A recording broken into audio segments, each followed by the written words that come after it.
Bien, continuamos. Esto es JN Noticias y se lo contaba hace ya, el día de ayer precisamente, en el Centro de Rehabilitación Maranguita, que se encuentra muy cerca de acá, en el distrito de San Miguel. Internos, son jóvenes, ellos habían provocado un nuevo motín en este lugar. La policía logró controlar felizmente esta situación. 4 policías resultaron heridos y el director del centro casi pierde la vista, según han informado en este motín que se originó en este centro penitenciario, donde sin duda hay una situación de violencia. Ahora, este es un centro de rehabilitación, no hay que confundirlo con un penal, hay una gran diferencia con ello. Sin embargo, vemos hacinamiento, vemos una circunstancia en la cual el centro de rehabilitación quizá no cumple con la función que debe cumplir, es decir, rehabilitar a los que se encuentran ahí adentro. Si lo extrapolamos hacia la situación de los penales, pues esto se complica más y nos lleva a algo que es una realidad y que está, como le decía antes de la pausa, bastante dejado de lado: la salud mental en nuestra sociedad.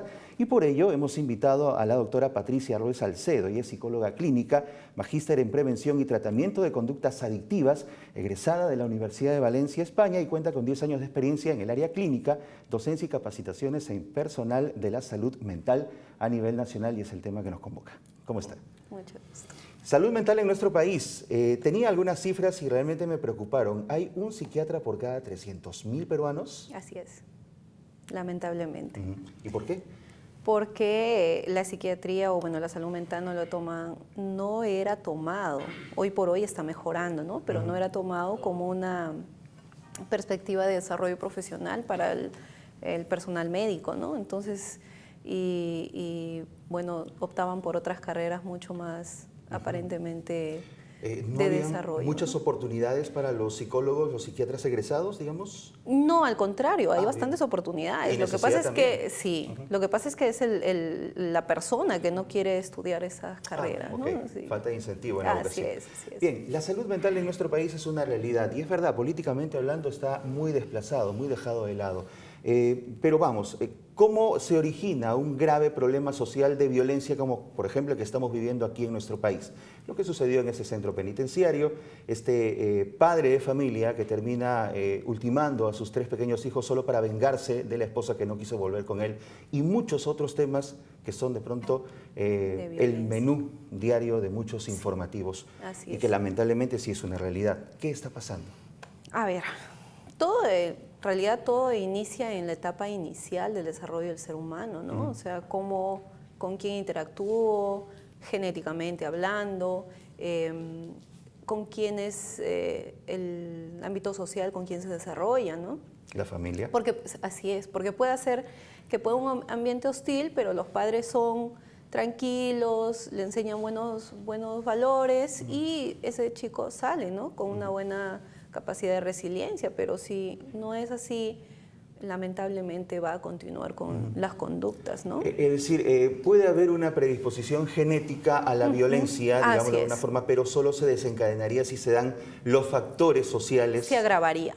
Porque puede puede ser que sea un impulsivo, pero que se percata que está haciendo mal. Bueno, realmente un impulsivo no se percata, si lo vemos de esa manera, pero al percatarse que tiene una serie de problemas ya a nivel educativo, a nivel sociolaboral, entonces va a decir, oye, ¿qué está pasando conmigo? ¿No? Entonces va a buscar ayuda o va a buscar la forma de solucionar ese problema, pero si no pasa eso, lamentablemente eso va a ir agravando. Nos enfatiza un punto muy importante, que la familia es un punto fundamental en esto, para el desarrollo. En realidad, de la sociedad.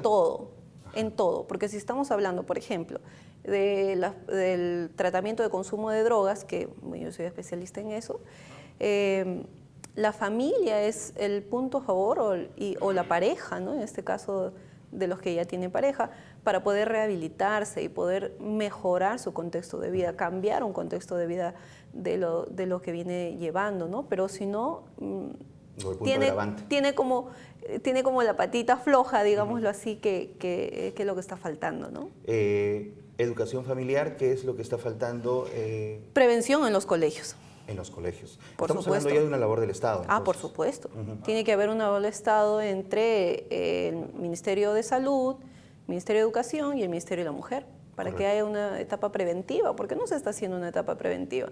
Solamente se está yendo a agarrar el punto, que es, digamos, que una mujer violentada se lo tiene que capturar, por así decirlo, ¿no? Ponga su denuncia, haga la etapa correspondiente que va a llevar, pero no se hace más, entonces no estamos llegando a la raíz del problema, Así que vendría es. a ser este. Igual esa mujer tiene hijos, esa mujer tiene al papá de sus hijos. Ese señor va a tener que ir otra vez y esa mujer también va a tener que regresar con eso.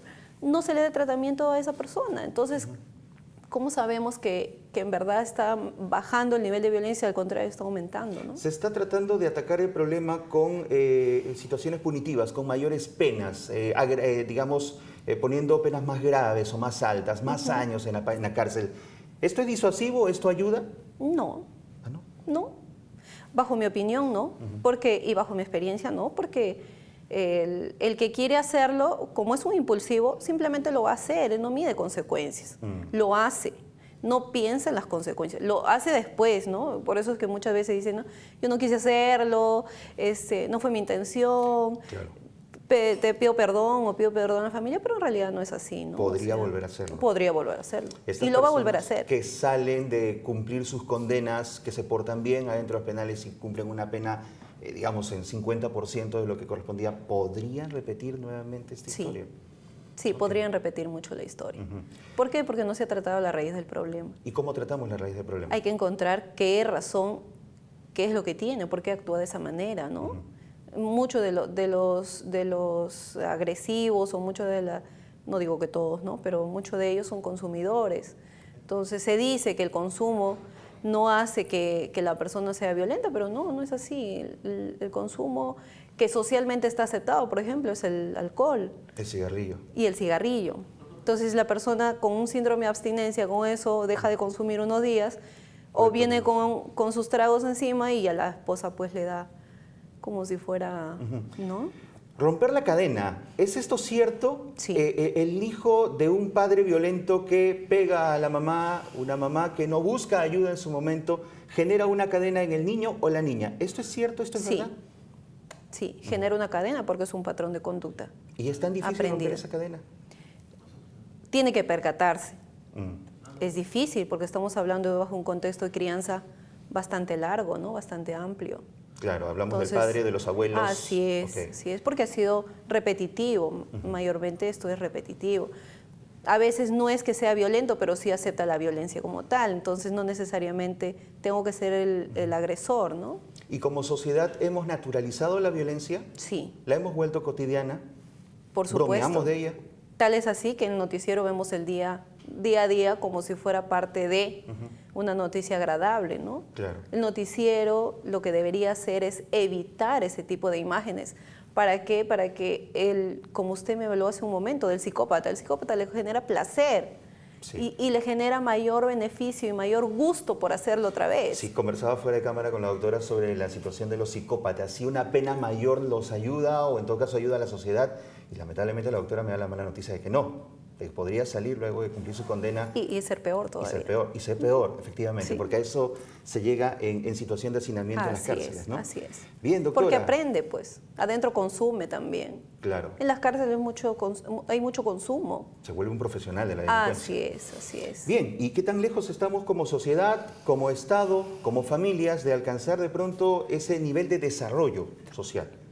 Lamentablemente estamos muy lejos, porque el gobierno está haciendo las separaciones correspondientes, que digo, ¿no? Apoyo al Ministerio de la Mujer, el Ministerio de la Mujer propiamente dicho, hace su función, no abarca lo que es la prevención en los escolares, entonces tampoco va a los escolares, no abarca lo que es MINSA, entonces no hay un grupo humano como tal para que pueda trabajarse y hacer prevención, porque la etapa no es el tratamiento, sino es la prevención. Claro. ¿No? O sea, yo no puedo tratar un problema pudiendo evitar que llegue ese problema. Entonces, si no hay esa prevención, va a ser repetitivo y cada vez va a ser peor la sociedad, ¿no? Volvemos al tema de romper esa cadena, ¿no? Así es, volvemos a hacerlo. Es importante que la persona afectada y el que afecta en esta situación tome conciencia de lo que está pasando. Así es. Aceptarse, violento o no. Así es. Primero tiene que conocerse, el ser humano tiene que aprender a conocerse. El que es objeto de la violencia y no la denuncia por diversos factores. Así Mucho es. se escucha de mujeres que, porque es el padre de mis hijos, ¿quién nos va a mantener? Yo sigo así. La no busca violencia, ayuda. claro, es la ¿También tiene algo de violencia? económica, claro. Es la violencia económica que está muy, muy elaborado, ¿no? Bien, doctora. Hay muchos de ellos que hacen eso. No hay muchas buenas noticias al respecto. Son 700 psiquiatras, 1.500 psicólogos. Me decía de que hay solo 10 centros especializados en salud mental Ahorita en el país. han aperturado hace 2 años, si más no me equivoco, 31 centros de salud mental, pero con miras a que sea 300 a nivel nacional. Y aún ¿no? así O sea, es insuficiente. hasta el 2021, claro. Aún así es insuficiente. ¿Por qué? Porque el personal tiene que estar realmente capacitado. No podemos aceptar un personal que venga y que simplemente vaya y vea al paciente y lo maltrate al paciente, porque al final eso se agrava el problema, ¿no? Doctora, vemos que a nivel macro esto es un poco complicado de solucionar. Vamos a lo más cercano a nosotros, a la familia. Señales, ¿cómo detectar este problema en el hogar? ¿Cómo detectar? Para empezar, si tiene un esposo violento, lo más adecuado es que por qué tiene esas conductas violentas y cómo genera, ¿no? Entonces, aparte, esto no empieza en el matrimonio, esto empieza ya en el de enamorados, ¿no? Entonces, ¿por qué llegar a ese punto? Lo otro son los niños, ¿no? ¿Por qué tu hijo viene de una manera tan agresiva a casa? ¿Qué es lo que está pasando? Hay que poner un énfasis en el colegio, ¿no? Muchos de los niños que son maltratados son los que tienen trastorno de déficit atencional. Entonces, ¿qué pasa con esos niños? Son aislados, separados, ¿no? Los profesores mismos, muchos de los profesores, obviamente no todos, pero muchos de los profesores dicen, son niños problema. Entonces, al ser niños problema, ¿qué genera? Una separación, y ese niño genera mayores problemas emocionales, y mucho de ello genera mucha más violencia. Y puede, entonces, claro, ahí es la raíz del inicio, ¿no? De todo. Bien, muy bien, doctora. El tiempo se nos ha acabado. Estamos seguros que hay mucho que hablar sobre esto.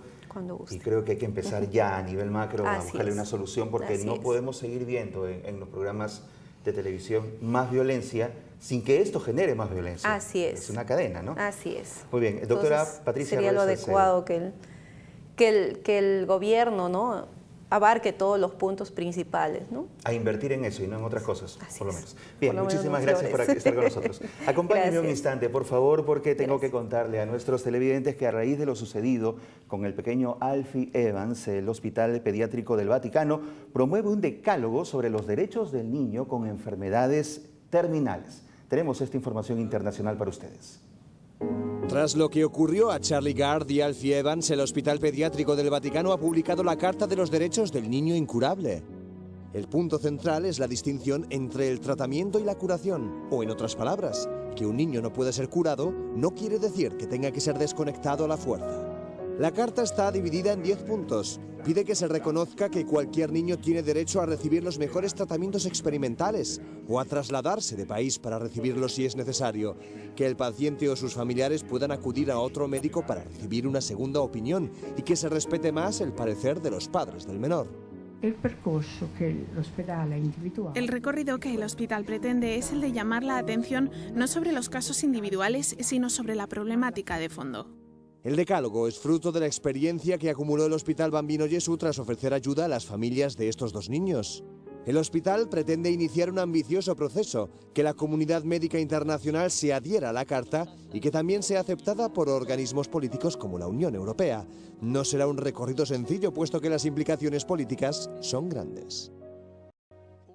Bien, amigos, no hay tiempo para más. Gracias por su preferencia. Los invito a seguir en la sintonía de JN19. Hasta mañana, si Dios quiere. Chao.